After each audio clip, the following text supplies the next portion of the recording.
What's going on, everyone? Josh or Miho here. Hope everybody's doing good and well and stuff. I got an album review to do for you, and I'm going to show it to you right now. This is the new album from the band Ketzer entitled Endzeit Metropolis. This is released on CD through Necroshrine Records and through LP through Iron Bonehead Productions.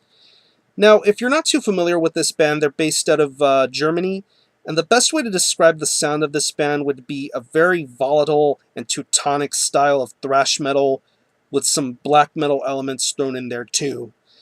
I mean, if you were to take the elements of bands like, let's say, maybe Sodom, Destruction, or Destroyer 666, you would have the sound that is Ketzer.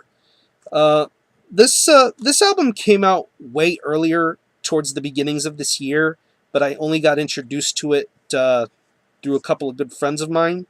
They told me about this new album, so I decided to look up this band's previous works. Their 2009 debut, Satan's Boundaries Unchained, was the first thing that came to mind for me.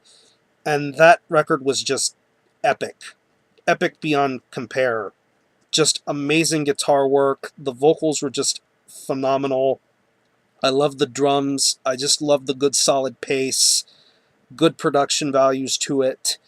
It only made me wonder what the next step for this band was going to be, and of course, we get to their new album. It's 8 tracks, and it runs around 38 minutes in length. It's a much shorter record this time around, but it's a lot more well-balanced. And the production seems to be a little bit more smoother this time around. Still heavy and gritty, but yet you can appreciate what's being done with every instrument sounding the way that it does.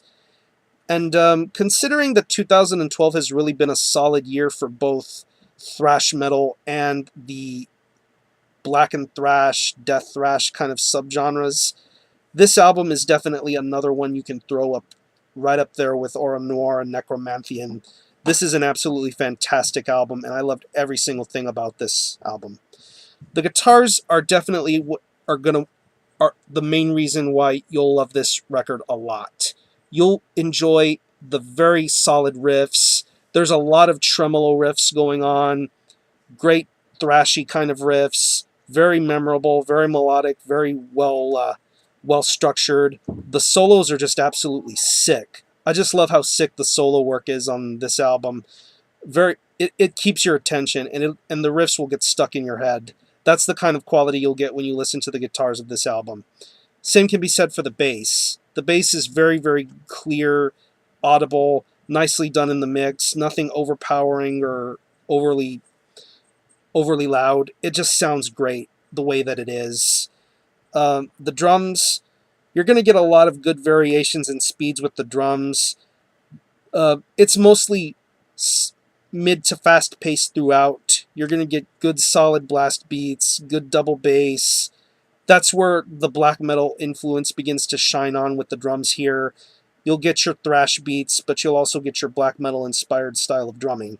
And the drums are really good. They sound great. Everything just sounds perfect. I love the way the kick is, the way the snare sounds. Everything just sounds right. Nothing is too louder than the other in my view. I really dig what the drums do here. And the vocals. If I'm being honest, the vocalist reminds me a lot of Eric from Watain. He has that really high, understandable kind of rasp. Although, with this vocalist, his high growls seem to be a lot more angrier and a lot more snarl to them. That's what I enjoy about this vocalist. He has a great commanding presence with the way he delivers his vocals. It's just fantastic. And same can be said for the lyrical content here. There's a lot of great solid lyric writing going on here, in addition to what the great musicianship and songwriting is here with this record. Even to the more epic type of songs, because the one big epic track is towards the end of this album. It's the final track, He Who Stands Behind the Rose.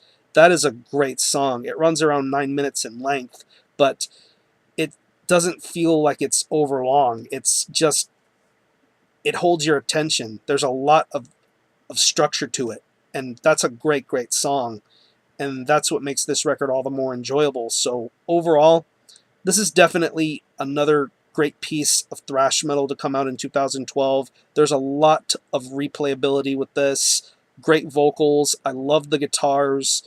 The drums sound amazing. This is a fantastic album, and if you're a thrash fan, you'll definitely find something to love about this. So if I had to pick any favorite tracks, I would have to say the title track, The Thiever's Tale, Aesthetics and Ecstasy. That's a great track. And of course, the final track, He Who Stands Behind the Rose. So I'm going to show you the album again. This is Ketzer, Endzeit Metropolis. This is released on CD through Necroshrine Records and on LP through Iron Bonehead Productions. Check it out. Pick it up wherever you're able to. And I'm going to give this an 8.5 out of 10. This is a really solid album, and it's going to get a lot better with each continual listen. I probably should have listened to this earlier, but oh well, there's always never too late for anything, I guess. So check out Ketzer. I'm going to conclude this review. Thanks a lot for watching. Thanks for checking out my channel, and until the next time, Army Ho out.